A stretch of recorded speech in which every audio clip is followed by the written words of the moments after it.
Matthew 28, Matthew chapter number 11, verse 28, down to verse number 30. So, babasahin ko na lamang po, pakasundan na lang sa inyong mga Biblia. Ang sabi ng Panginoong Jesucristo, siya ang nagsasalita dito in Matthew chapter 11, in verse 28, He said, "Come unto me, all ye that labor and are heavy laden, and I will give you rest. Take my yoke upon you, and learn of me, for I am meek and lowly in heart, and you shall find rest unto your souls. For my yoke is easy, and my burden is light." This morning I want to talk to you on the subject, seek to know God. Seek to know God. Okay? Seek to know God. Tayo pong sandaling pumikit at manalangin, dakilang Diyos ang makapangyarihan sa lahat. Nagpupuri po kami at nagpapasalamat sa umagang ito na muli, Panginoon Diyos, malaya kaming makapag-aaral ng inyong mga banal na salita. Salamat po sa katapatan at kabutihan po sa amin. Sa pagkakataong ito, patuloy po namin hinihiling na bigyan mo po kami ng bukas na puso at isipan, maging handang sisidlan ng iyong mga banal na salita. Lalo tigil sa aming mga first-time visitors at aming mga bagong kapatiran. O God, please help us to grow and help us to know you more. Pagpalain mo po mga salita niyong mga hayag sa umagang ito at pagpalain po niyong mga anak. At abutin mo po, Panginoon Diyos, ang pangangailangan po ng bawat isa po sa amin. Sa lahat ng mapakakapakinig, nandito man sa actual or nasa virtual. O God, salamat. Pagpalain mo rin po ang gawain sa tagig sa oras na ito. Palain mo po ang aming pastor o kung sino mang tagapagsalitang gagawin po para maabot ang pangangailangan ng mga tao. O Diyos, maraming salamat. Ibinabalik po namin ang kapurihan, ang kalwalatian po sa inyo. At patawad pong muli sa bawat pagkakasala at pagkukulang po namin. Ito po ang aming dalangin sa pangalan ni Jesus. Amen. You may now be seated in the presence of God. Okay, I hope handa na po tayo for less than or maybe for 30 minutes. 30 minutes, sabihin na natin 30 minutes less or more. Okay? Hindi ko lang may pangako masyado yung less, pero yung more, sigurado ko pwede kong ipangako po yan. Okay? So, itong book of Matthew, the Gospel of Matthew, ay sinulat ni Matthew. Alam natin si Matthew, one of the apostles of the Lord Jesus Christ. Dati siyang tax collector. BIR ito, BIR officer. Pero na-convert siya. Si Matthew ay nagpapatotoo. Sinulat ito ni Matthew intendedly para sa mga Hudyo. No? Na ang gusto niyang patunayan is to prove that Jesus is the Messiah and the eternal King. So gusto niyang patunayan yung kingship ng Panginoong Jesucristo at siya na yung Messiah, siya yung Savior. Siya yung inaantay nila na Messiah. Okay? Nakikinig po tayo.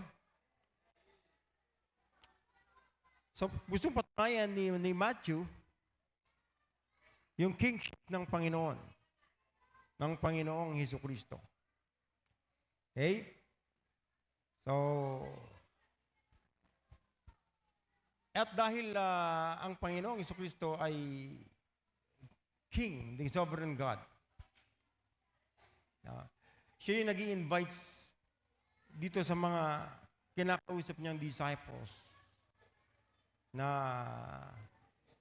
sabi niya, come unto me, O ye that labor and are heavy laden, and I will give you rest. This is an invitation from the King of Kings and the Lord of Lords. Alam naman natin, pag King, makapangyarihan, King pa lang yun. Pero yung King of Kings, siya yung makapangyarihan sa lahat. That's why siya yung tinawag na omnipotent, omniscient, and omnipresent God. No?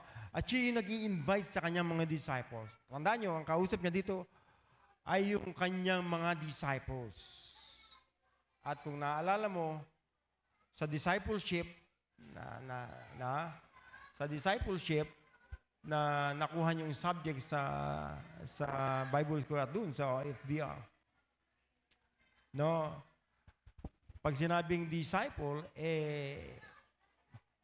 pupil. Yung estudyante mong tinuturuan, tagasunod mo. Kaya nga yung disciple is the follower of the Lord Jesus Christ. No? Ito yung hands-on na tinuruan ng Panginoong Hesukristo. At ito yung kausap niya, come. Sabi niya, come. Come unto me, all ye that labor and are heavy laden, and I will give you rest. Take my yoke upon you and learn of me. So diyan ko kinuha yung seek to know God. Sabi ng Panginoon, not just come, but learn of me. Why?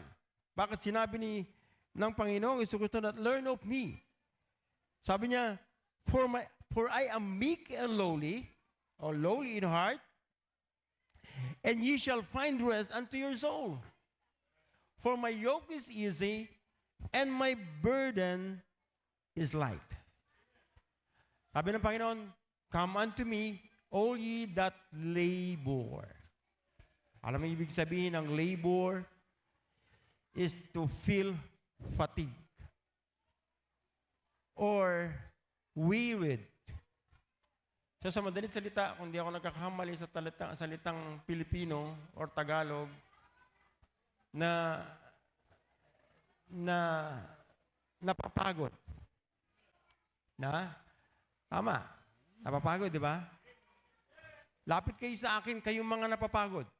Sabi ng Panginoong Hesukristo, come unto me, all that ye labor and are heavy laden. Yung heavy laden it means to load up or to overburden. Kayong napapagod at nabibigatan, kung hindi rin ako nagkakamali. Overburden. Nabibigatan. Napapagod at nabibigatan. Yun ang iniimbita ng Panginoong Jesucristo.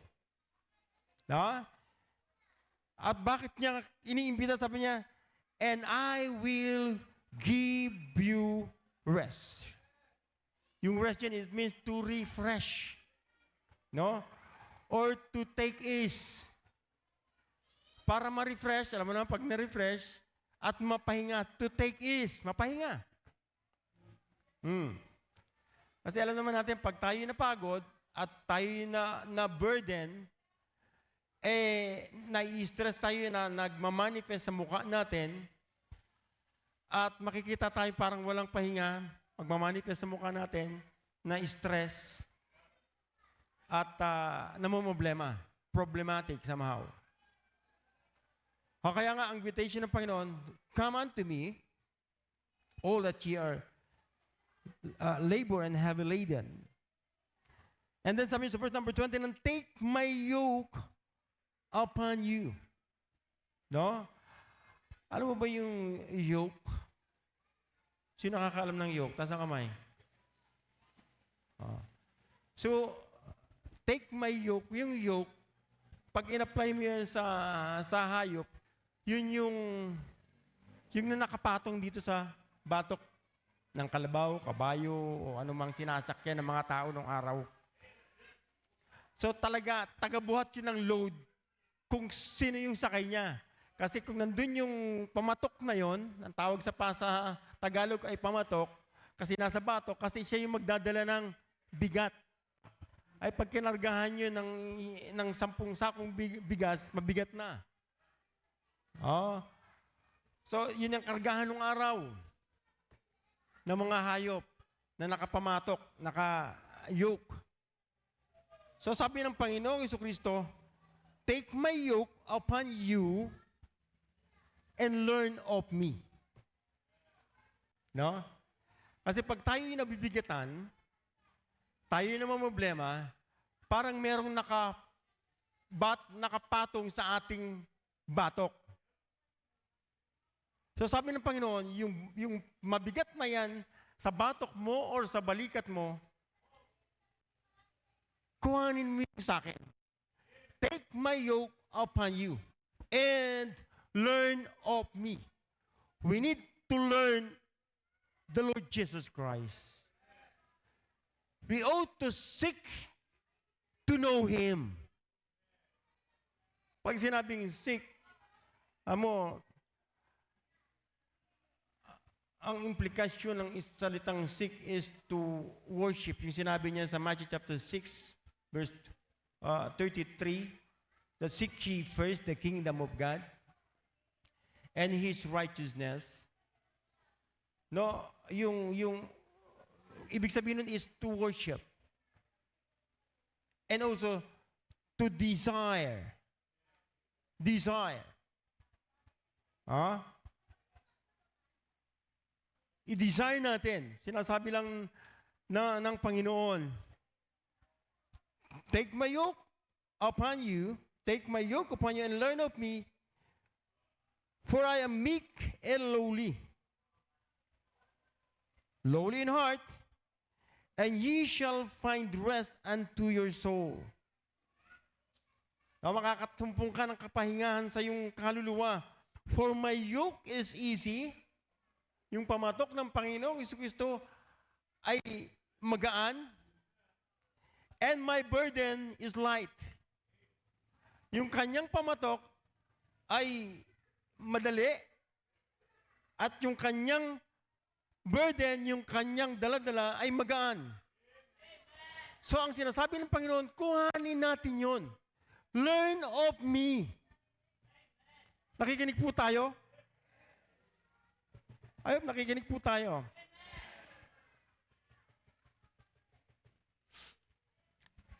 Actually, ang implication ng salitang yoke is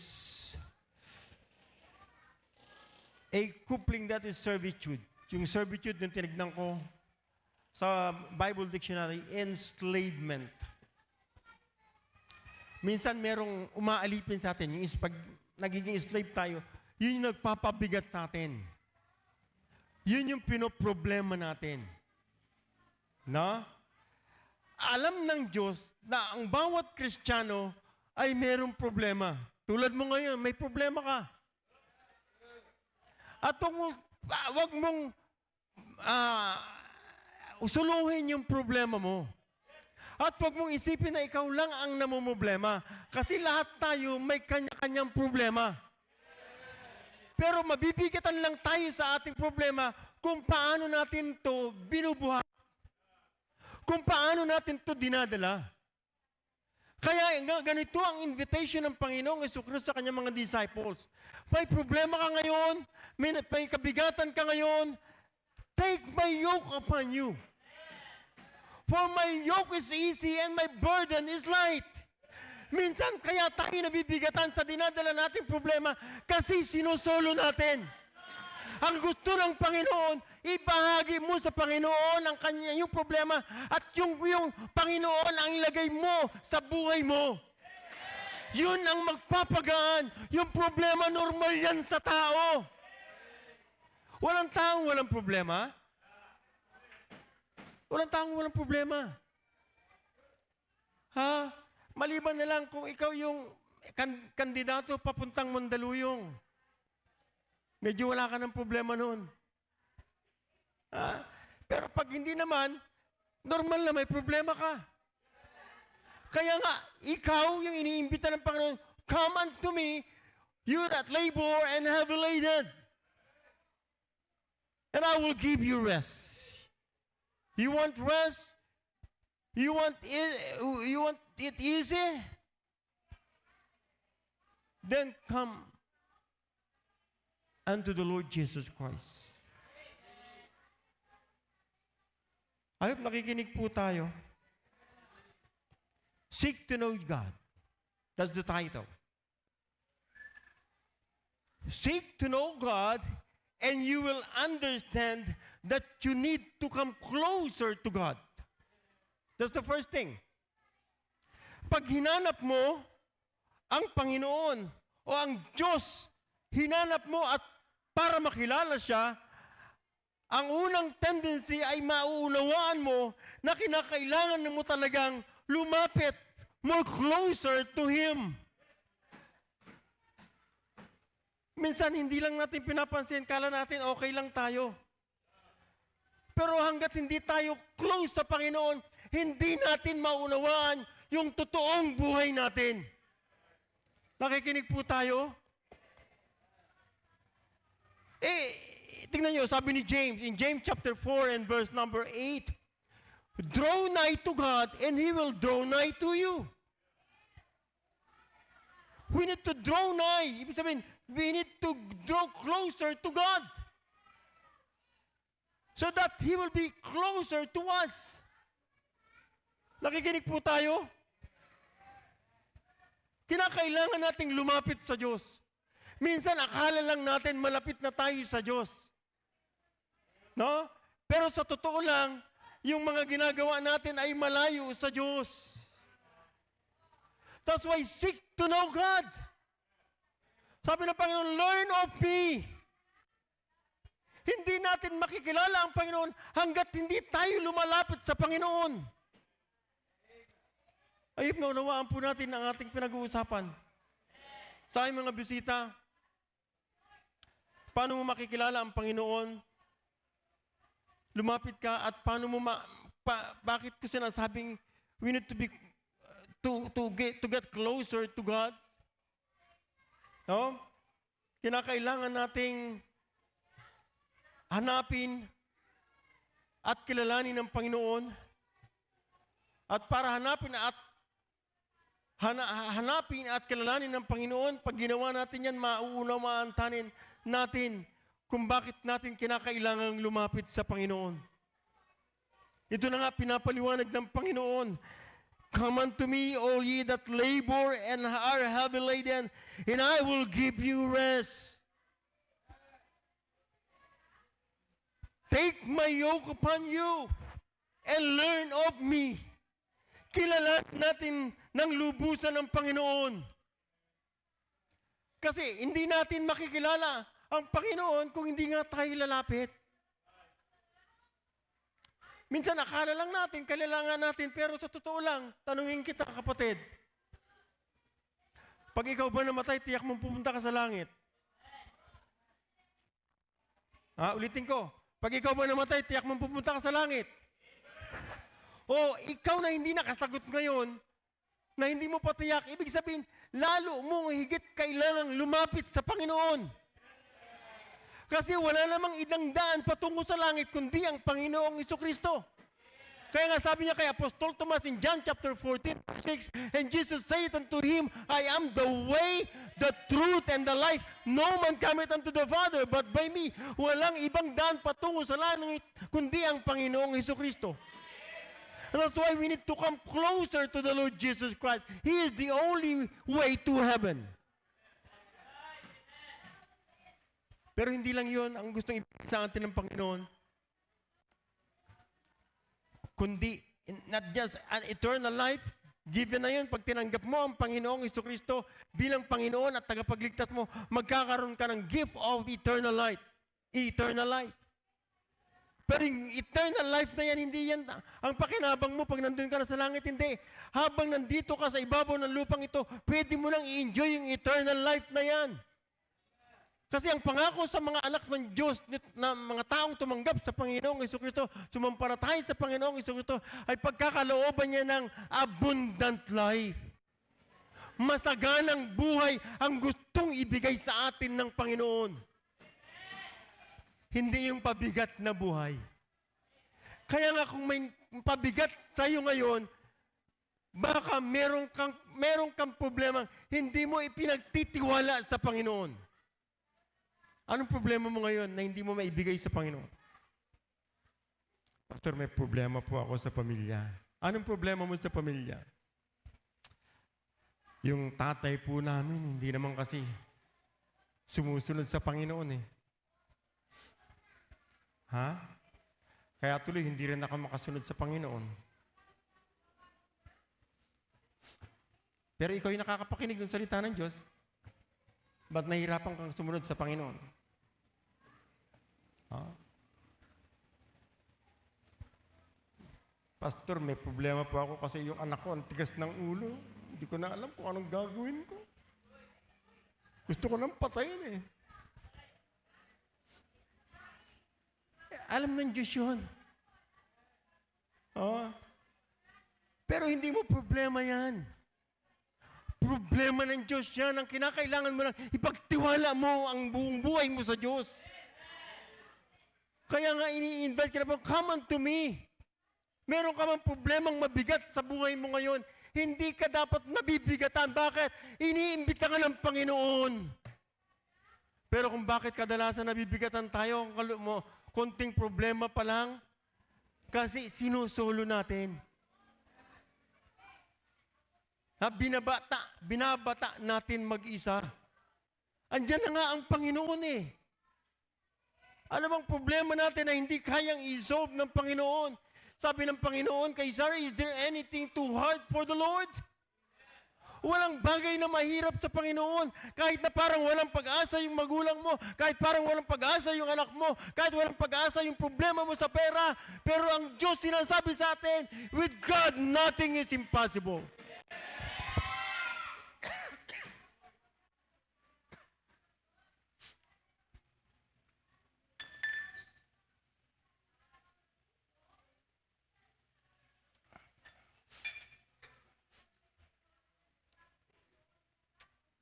Seek to know God, and you will understand that you need to come closer to God. Yun ang sabing, draw nigh to God, and I will draw nigh to you. Ang nagsabi na ay si James. Sino si James? Half-brother ng Panginoong Hesukristo. No? Na sumampalataya lang siya sa Panginoon nung ang Panginoong Hesukristo ay nabuhay na maguli. Practical believer ito. Si James. Nubuhat ng sumampalataya sa Panginoon, sinabuhay niya talaga yung kanyang pananampalataya.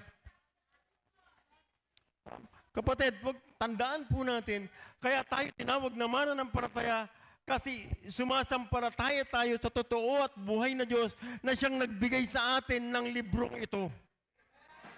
This is the manual of our life. This is the manual of our lives. Ayop, nakikinig po tayo. Kaya sinasabi ko sa atin, seek to know God. So you will understand that you need to come closer to God. Maunawaan natin kung bakit kinakailangan natin lumapit sa Panginoon. Tandaan nyo, pag hindi tayo malapit sa Panginoon, makinig kang mabuti. Kung hindi ka malapit sa Panginoon, sa palagay mo, kanino ka malapit? Ha? Baka mas malapit ka pa sa kaibigan mo. Baka mas malapit ka pa sa girlfriend mo o sa boyfriend mo. O baka mas malapit ka pa sa kaibigan mong adik. Adik sa alak, adik sa sigarilyo, adik sa ML. Pag hindi tayo close sa Diyos, meron tayong mas closer. Kung hindi sa Diyos, of course, sa opposite ng Diyos. And that is the God of this world. Satan, the devil, is the God of this world. That's why we need to get closer to God. Kasi pag hindi tayo malapit sa Diyos, malapit tayo sa dyablo. At magmalapit tayo sa dyablo, kayang-kayang sirain ng dyablo ang buhay natin. Kaya nga pag nabigatan na sa problema, ano ang tendency ng wala sa Panginoon? Magpapakamatay. Alam namin, binisita namin kapatiran. Andito ba si Dayan? Oh. 18 years old. Nagpakamatay. Babae. May itsura. Oh, sabi nga, sandok nga, may itsura eh. Mukhang babae. No? Pero bakit nauwi siya sa pagpapakamatay? Kasi iniwanan ng boyfriend. Kapatid, sabi ng Biblia, iwanan man ako ng mahal ko sa buhay. Pero hindi kailanman ako iiwanan ng Diyos. Kaya mas magandang ipagtiwala natin sa Diyos yung buhay natin kaysa kanino man. Tapos iwanan ka lang, magpapakamatay ka, parang wala ng pag-asa. Alam mo kung bakit napunta doon? Dahil hindi malapit sa Diyos. Yun ang gusto mo ng dyablo, sirain ang buhay ng bawat kabataan. Bibigyan ka ng mga bagay na kinagigiliwan mo. Makinig kayo, young people. Hey, makinig. Shh, makinig. Sayang naman na nandito kayo tapos hindi rin kayo makikinig. Sana hindi na kayo pumunta rito, di ba? Kung natulog na lang kayo, nakakaipon pa kayo ng muta. Sayang na nandito ka, hindi ka nakapakinig. Uwi, wala ka napakinggan, pagbalik mo, ganun pa rin. Parang walang nangyari sa buhay.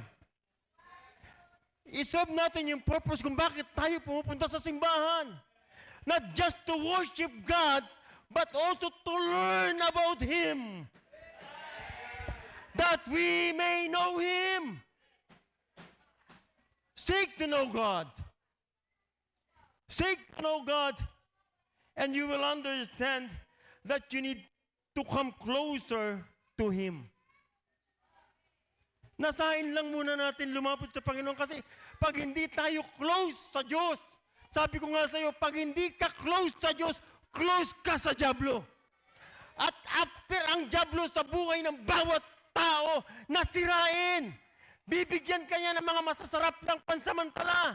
Bibigyan ka ng cellphone para malayo ka sa magulang mo.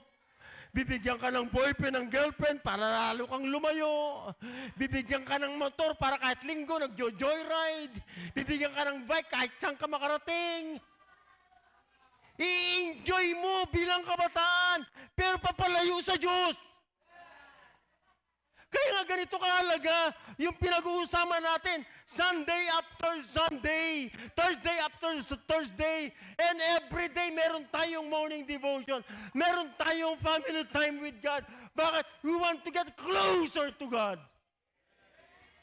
Kasi pag hindi tayo close sa Diyos, close tayo sa dyablo, at walang ibang gustong gawin sa atin ang dyablo, kundi sirain ang buhay natin. Bibigyan ka ng isang cellphone, akala mo enjoying ka. Hindi mo alam, tingnan mo, kayo mga addict sa cellphone, taas ang kamay mga addict sa cellphone. Ayaw nyo lang pahalata. Ayun, yung may isang tumataas dun, very honest. Addict siya sa cellphone. Thank you for being honest. Nakinig kayo. Pag addict ka sa cellphone, addict ka sa sistema ng sanglibutan. At yung Diyos ng sanglibutan ay dyablo. Tingnan mo mabuti. Dahil na-addict ka, ang unang tatanggalin sa'yo dyan, yung time mo para sa Panginoon. Magiging disobedient ka sa magulang mo. Mahirap kang utusan. Anak, maligo ka na. Biruin mo, pati pagligo, inuutos. Anak, mag-toothbrush ka naman. Amoy imbornal na yung bibig mo. Paano lagi nakaharap sa cellphone? Nakakatulugan na nga lang yung kakalaro ng cellphone. Minsan wala nang tulog-tulog. Di ba? Addict. No, pag addict ka dyan, ilalayo ka niyan sa Diyos. Kaya nga ang Panginoong Jesucristo nag-i-invite. Mga magulang, kung meron tayong ganyang anak, minsan tayo rin ang may kasalanan. Bakit? Ikaw naman ang bahog ng cellphone eh. Tapos nung na-addict sa cellphone, hindi mo na ma-tame. Sabi mo, ang hirap namang sumunod ng anak ko, ang tigas na ng ulo. Sino nagturo magtumigas ang ulo ng anak mo? Ikaw, magulang. Bakit binahugan mo ng binahugan ng mundo? Kaya mga magulang, hindi naman nila kailangan talaga ang cellphone. Ang kailangan nila, actually, ay Bible. Binahugan mo nga ng cellphone. Binahugan mo na ng cellphone. Tapos, hindi ka pa nagbabasa ng Bible. Oh. Pasensya na kayo ha, pag meron lumalabas na mga tubig-tubig dito dahil kasama po yan sa nararamdaman ko. Ayan yung nakuha ko sa na hindi maganda sa Ramos. Sa unang gabi pa lang, hindi na maganda yung pakaramdam ko. Ganun pa man, sinustay ng Panginoon for another 2 days and 2 nights. Tapos nung pauwi kami, nag-drive pa ako, buong magdamag. Pagdating dito ko na naramdaman talaga. Pero salamat sa Panginoon na nandito pa rin ako, nakatayo sa inyong harapan. At tayo nag-aaral ng salita ng Diyos. Na sinasabi ko sa atin, seek to know God. So that you will understand why you need to get closer to God. Para maunawaan natin, bakit kailangan ba natin maging close sa Panginoon? Kasi pag hindi ka close sa Panginoon, close ka sa diablo. Sinong gusto mong close? Diablo ang Panginoon. O hindi ka nga makasagot eh. Kanino mo gusto close? Sa Diyos at sa diablo? Yung iba sa inyo, parang confused pa rin kayo. Para bang hindi pa kayo naniniwala sa Diyos? Ang Diyos natin ay totoo at buhay. Umaayos ng buhay ng tao. Nagbigay or nagbibigay ng gift of eternal life if you will just believe the Lord Jesus Christ. At pag nasa iyo na ang Panginoon, meron ka ng gift of eternal life, pwede mo nang i-enjoy ngayon yung eternal life. Pero ganun pa man, kahit meron ka ng eternal life, pero hindi ka lumago sa pagkakilala sa Panginoong Hesukristo, hindi rin magiging masaya yung Kristiyanong buhay mo, kapatid. Ikaw yung Kristiyanong problematic. Bakit ayaw mong ipagtiwala yung buhay mo, yung buong buhay mo sa Panginoon? Ay yung hinihingi sa atin ng Panginoon, yung invitation ng Panginoon, come unto me. Take my yoke upon you and learn of me. Kilalanin natin ang Panginoon. Siya yung nagbigay sa atin ng buhay. Not just life, but life more abundantly. And abundant life, not necessarily yung lagi kang maraming pera, o lagi kang merong magarang gamit, o meron kang may malaking bahay, o meron kang maraming sasakyan. Hindi yan yung abundant life. Yung abundant life, yung kahit wala ka, meron kang kapayapaan. Yun yung hindi mo kayang bayaran ng pera. Pero ang kagandahan dito, pag meron kanyang abundant life na kahit wala kang pera, masaya ka. Bakit? Kontento ka dahil meron kang Diyos sa buhay mo. Yan yung napapala natin pag nagiging close tayo sa Panginoon. Amen. Yan yung magandang napapala natin kung close tayo sa Panginoon.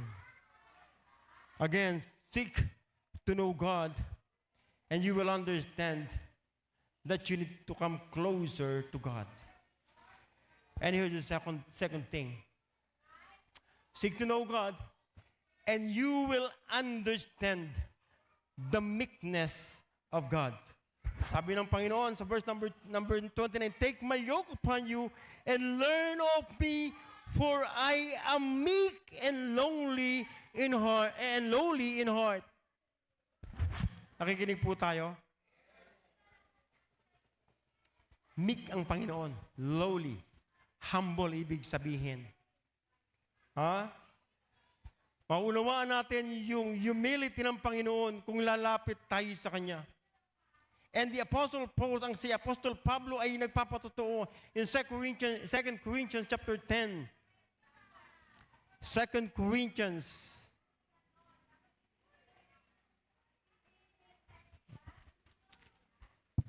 chapter 10.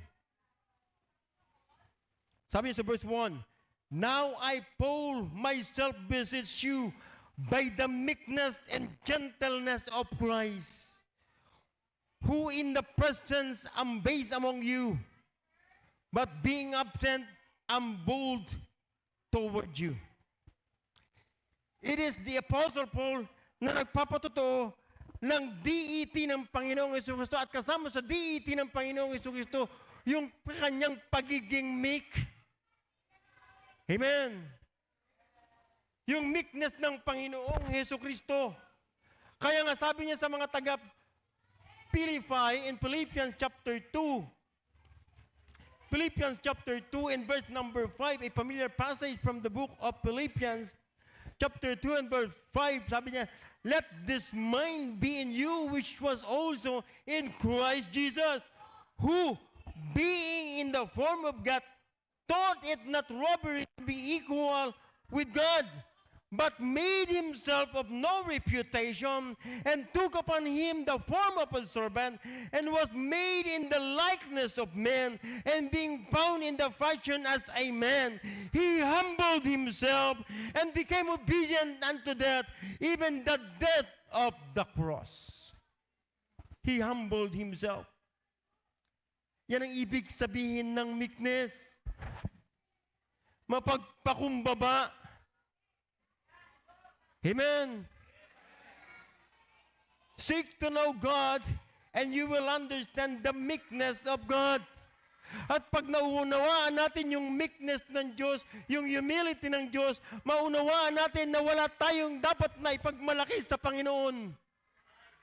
Minsan mas mayabang pa tayo sa Panginoon. Amen. Mas proud pa tayo sa Panginoon. Diyos nagkatawang tao, nag-anyong alipin hanggang sa kamatayan sa krus. Tapos nung tayo naligtas sa biyaya ng Diyos, wala na tayong pakialam sa iba.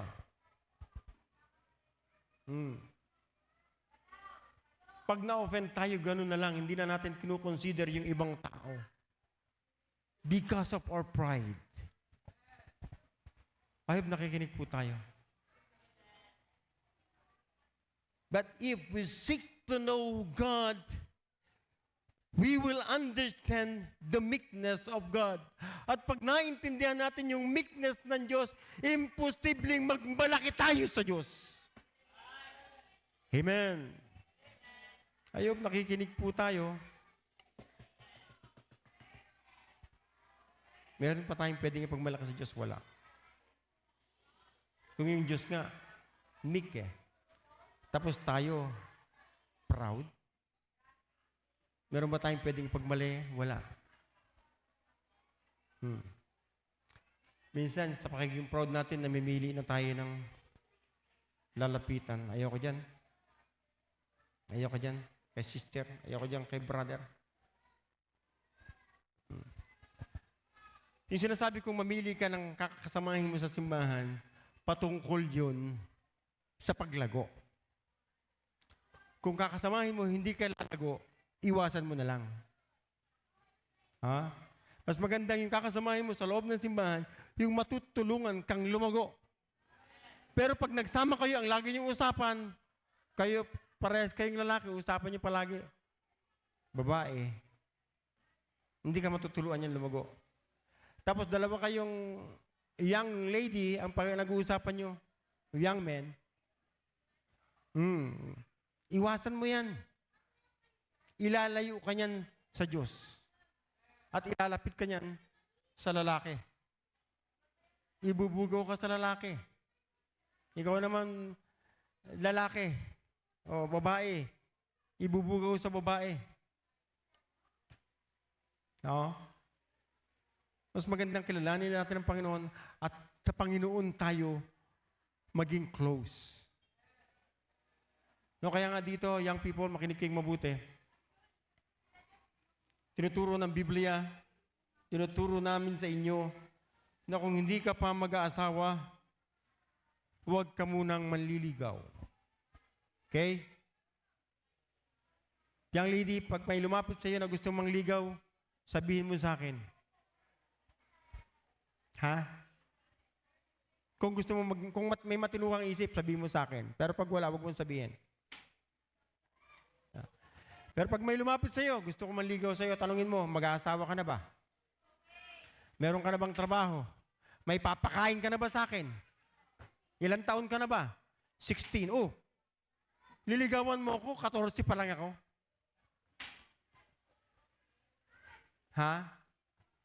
Hindi ka pa naman mag-aasawa. Focus muna sa Panginoon. Get closer to God. Huwag kung kani-kanino. Kasi yung magiging close mo dito sa lupa, ilalayo ka lang yan sa Diyos. Pero pag sa Diyos ka na close, ilalapit ka niyan sa lahat ng tao. Hindi ka mamimili ng taong lalapitan. Bakit? Malapit ka sa Diyos. I hope nakikinig po tayo. Yan yung ibig sabihin ng meekness. Hindi tayo yung magmamalaki kahit kanino man. Bakit? Iisipin lang natin palagi yung Diyos. Yung Diyos nga hindi nagmalaki. Diyos siya, hindi niya inaring Diyos siya. Sabi ni Paul sa Philippians. Did not rob to be equal with God. Bagamat equal talaga sa Diyos. But made himself of no reputation. Tinanggal niya yung kanyang reputasyon at nag-anyong alipin hanggang sa kamatayan sa krus. Alam mo kung bakit siya namatay sa krus? Yang iniisip niya, ikaw at ako. Para iligtas ka sa tiyak na kapahamakan sa impyerno. Tapos ngayong ligtas ka na, meron ka bang pwedeng ipagmalaki sa Panginoon? Ha? Wala. Lahat ay biyaya lang ng Panginoon sa atin. Lahat ay biyaya lang ng Panginoon sa atin. Lahat ng meron tayo, biyaya lang ng Diyos sa atin. Family, biyaya ng Diyos sa yan. Ha? Trabaho, biyaya ng Diyos sa yan. Ha? Lakas, biyaya ng Diyos sa yan. Talento, galing sa Diyos siya. Wala tayong pag-aari sa ibabaw ng mundong ito. Iniisip mo, meron kang sariling lupa, meron kang maraming pera sa bangko, meron kang magarang sasakyan. Kapatid, hindi sa'yo yan.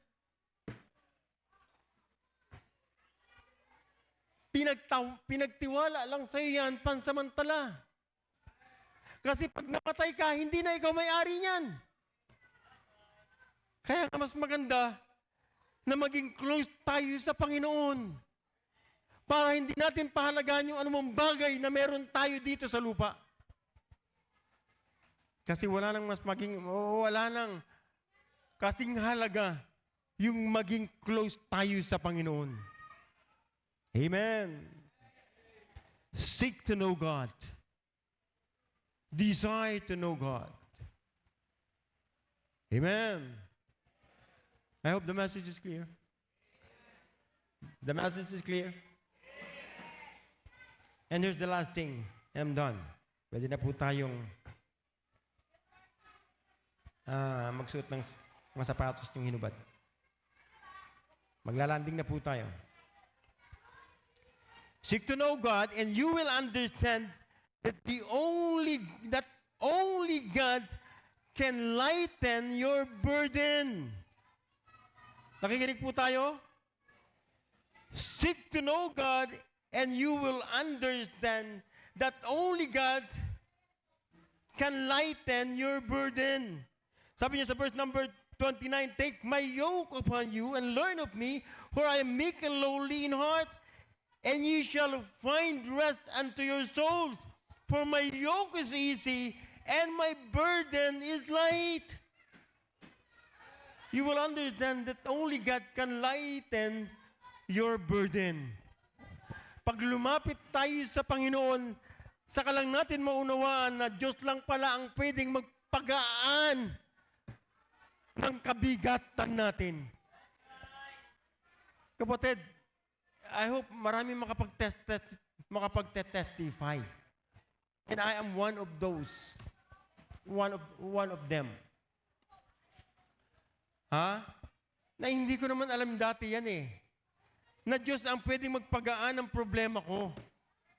Dati may pinoproblema ako na mahirap i-solve kasi pinipilit kong i-solve sa sarili ko. But when I learn to trust the Lord, buhat nung nakilala ko ang Panginoon at naunawaan kung kinakailangan ko pagtiwala yung buong buhay ko sa Panginoon, ano mang problema na meron akong dinanas sa buhay na ito, na pagtagumpayan ko, Panginoon, yan ay dahil sa biyaya lang ng Panginoon.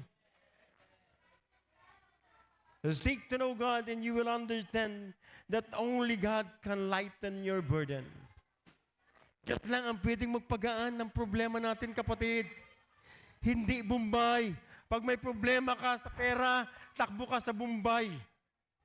Akala natin gagaan yung ating problema sa Bombay. Pansamantala, pero hanggat nagtitiwala ka sa Bombay, mababaon tayo ng mababaon sa utang. Pero pag sa Diyos ka nagtiwala, sabi ng Diyos, godliness with contentment is great gain. Kaya bago ka lumapit sa Bombay, sa Panginoon muna. Lapit muna tayo sa Panginoon. Minsan nakala natin, pag problema sa pera, problema lang natin yun. Minsan kaya tayo yung namumblema sa pera kasi minsan hindi tayo nagiging tapat sa ating pananalapi. Pero pag na-discover natin yung susi ng pagpapala, hindi tayo mamumblema. Bakit? Matututo tayong makontento sa sa pinagtitiwala sa atin ng Panginoon. Amen. Hayop nakikinig po tayo. I hope the message is clear. Walang ibang pwedeng magpagaan ng dalahin natin kundi ang Diyos.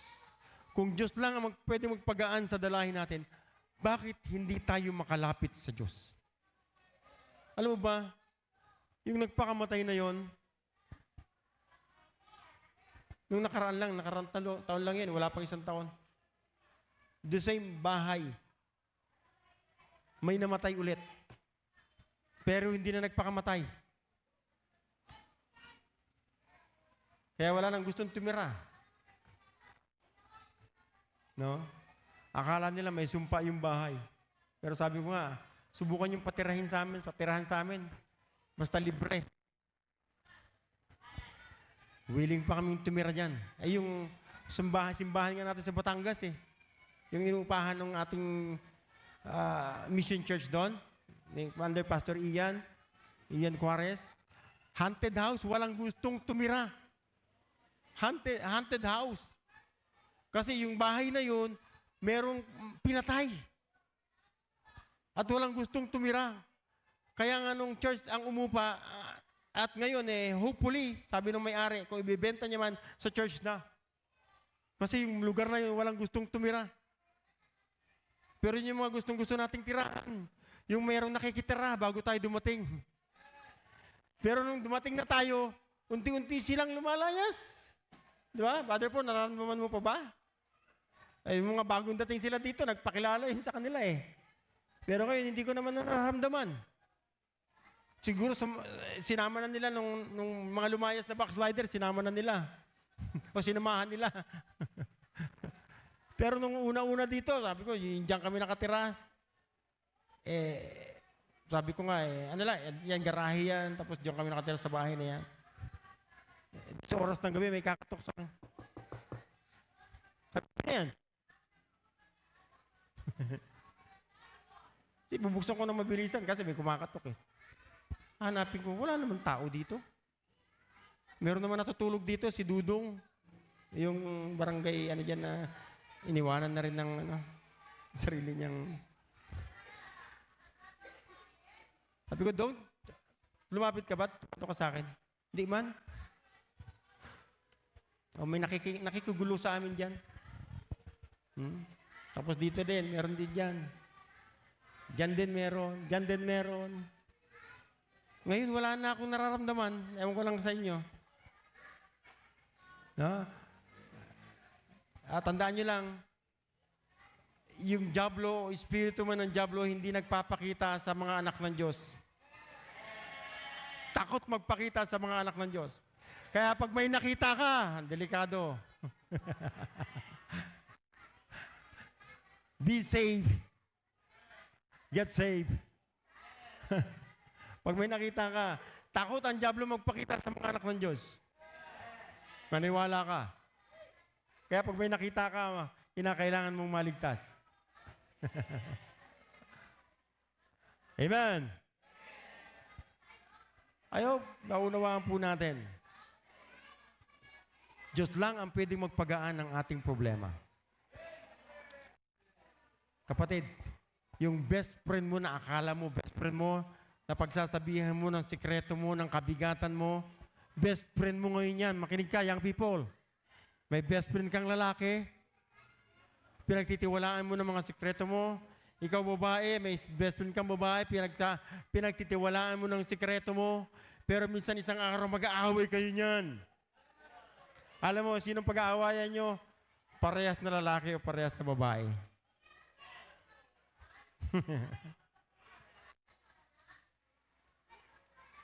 So, walang kasing ganda na Diyos ang maging close natin. Kasi yung best friend mo dito, minsan isang araw magiging best friend mo yan. Ha? Hindi naman masamang makipag-best friend. No, hindi naman masama. Hindi kita dinidiscourage. Pero maging best friend ka muna ng Diyos. Kasi masasabi mo lang yung best friend mo, kung best friend niya ang Diyos. Pag best friend mo ang Diyos at best friend mo yan, ibig sabihin, malapit ka rin sa Diyos. Amen. Kasi, tingnan niyo mabuti, yung kasabihan na, birds with the same feather flocks together. So, magsasama-sama yung magkakakulay eh. Yung mga pare-parehas yung pinag-uusapan, yun yung gusto mong kasama. Pag ang mga spiritual ang pinag-uusapan, gusto mong kasama, ibig sabihin spiritual ka. Pero pag ang kasama mo, pag pinag-uusapan ay karnal, ibig sabihin, karnal ka. Karnal yung grupo mo. Yung nahihirapan magbigay ng time sa Panginoon, nag-commit na nga sa Panginoon, Panginoon, mula ngayon, maglilingkod ako sa iyo, full-time in the ministry, binawi. Joke lang, Panginoon. Panginoon, mula ngayon, mag-i-involve ako sa ministry, mag-i-involve ako sa music ministry, mag-i-involve ako sa choir, mag-i-involve ako sa Sunday school, good news class ministry, mag-i-involve ako sa lahat ng ministry sa church. Asan ka na ngayon? May ministry ka pa ba? O ginagawa mo pa ba yung ministry mo? Joke lang, Panginoon. Gine-joke natin ang Panginoon. But let me tell you this. God is not mocked. Whatsoever man soweth, he shall also reap. Kung ano ang ating itanim, yun ang ating aanihin. Ang Diyos ay hindi nagbibiro o hindi napabibiro. Amen. Huwag natin bibiruin ang Diyos lalo na sa kasalanan. Huwag. Amen. Seek to know God. Seek to know God. And understand the will of God. That's the principle. Seek to know God and understand the will of God. Sa susunod na linggo, yan naman ang pag-uusapan natin. Seek to know God and understand the will of God. I hope the message is clear. Alamin natin yung buong kalooban sa atin ng Panginoon sa pamamagitan ng pag-una natin sa Panginoon. Hanapin natin muna ang Panginoon. Maging close muna tayo sa Panginoon bago natin maintindihan yung perfect will of God. Amen. I hope the message is clear. Is the message is clear? Tayo pong lahat ay tumayo at tayo po ay manalangin. Dakilang Diyos ang makapangyarihan sa lahat. Nagpupuri po kami at nagpapasalamat. Natapos po namin pag-aaral, paghahayag ng iyong banal na salita. Thank you so much, O God, for your word, for the message. I pray, patuloy po pagpalain ito sa puso at isipan ng bawat kapakinig. God, maraming salamat po sa kapatapatan at kabutihan mo po sa amin. Ibinabalik po namin ang kapurihan, ang kalwalatian po sa inyo at patawad po muli sa bawat pagkakasala at pagkukulang po namin. Ito po ang aming dalangin sa pangalan ni Jesus. Amen. Ang bahagi man tayo kinausap ng Panginoon sa mensaheng ito, bakit hindi natin iwanan yung ating kinatatayuan, lumapit tayo sa altar at makipag-usap tayo sa Panginoon.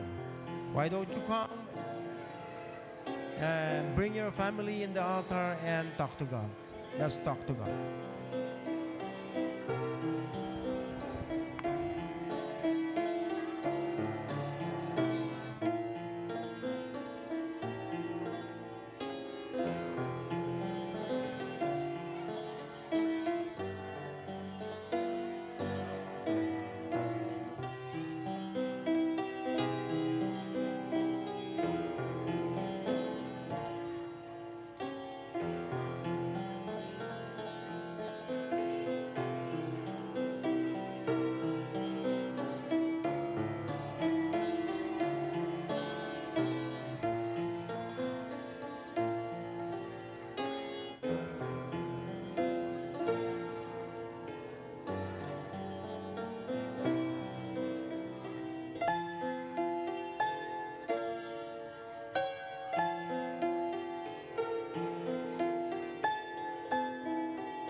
Dakilang Diyos ang makapangyarihan sa lahat. Nagpupuri po kami at nagpapasalamat sa natapos po namin paghahayag ng inyong mga banal na salita. Salamat po sa mensaheng pinagkaloob po sa akin, sa amin, Panginoon Diyos, at patuloy po itong pagpalain sa puso at isipan ng bawat nakapakinig.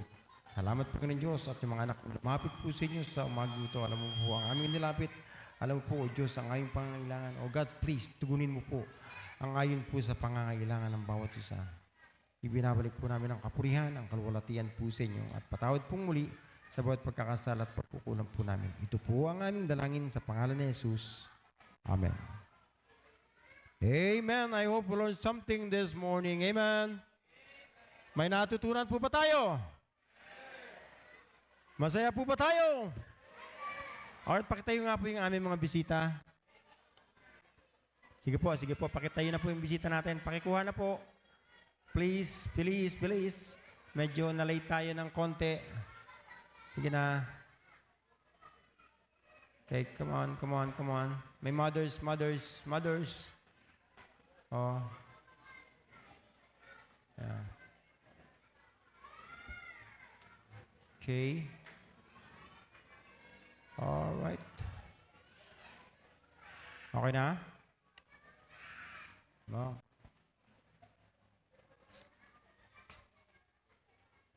Okay. Alright, after the closing prayer, let's shake hands one another. Sabihin mo sa mas shake hand mo, balik tayo ng alas 4 kasi alas 4 ang service mamaya. At sabi ka mo ni Pastor, dito na tayo mag-lunch kung hindi ka makakabalik mamaya ang alas 4. Meron ditong libreng lunch dyan po, sa Mother's Store. Ano po? Sabihin niyo lang po, ang pangalan ni Brother Romulo.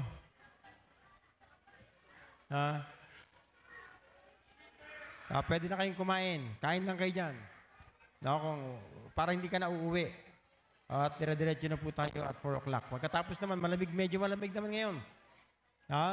Pwede kayong magpahinga dyan after kumain.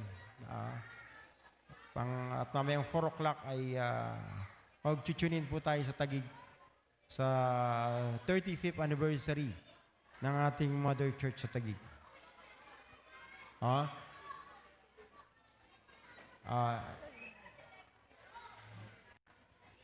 Basta alas 4. Basta alas 4. Okay? Basta 4 o'clock tayo. Dahil sa 4 o'clock ang ating Mother Church. At every end of the month ay naka-tune in po tayo doon. Okay? Alright, tayo pong lahat ay tumayo at tayo po'y manalangin at tayo magkamayan after the closing prayer. Are you happy? May natutunan po tayo? Alright, babalik po tayo kung tayo po ay masaya at natututo. Alright, let's enjoy the fellowship after the service at lalo na mamayang gabi sa ating afternoon service. Let us pray. Dakilang Diyos namang makapangyarihan sa lahat. Nagpupuri po kami at nagpapasalamat sa natapos po naming pananambahan sa umagang ito. Salamat, Panginoon Diyos, sa mga mensaheng pinagkaloob po sa amin. Salamat sa mga salita niyo, Panginoon Diyos, na nagiging kalakasan po namin. And I pray patuloy po i-sustain ang aming kalakasan spiritually and physically. Sa pansamantala po namin, paghiwa-hiwalay, ipakaingatan mo po ang iyong mga anak na uwi sa kanilang tahanan, hawakan mo po yung mga sasakyan, ito man ay motor, tricycle, o yung mga four-wheels vehicles, hanggang makarating ng safe and sound sa kanilang tahanan at bigyan mo po ng masarap na pananghalian at konting kapahingahan at mamayang 4 o'clock, ibalik mo po ang bawat sa po sa amin para sa aming afternoon service. God, maraming salamat po. Ma-enjoy po namin ang fellowship with the people of God. Ibinabalik po namin ang kapurihan, ang kalwalatian po sa inyo. At patawarin niyo po kami muli sa bawat pagkakasala at pagkukulang po namin. Ito po ang aming dalangin sa pangalan ni Jesus. Amen. Alright, thank you and God bless us all.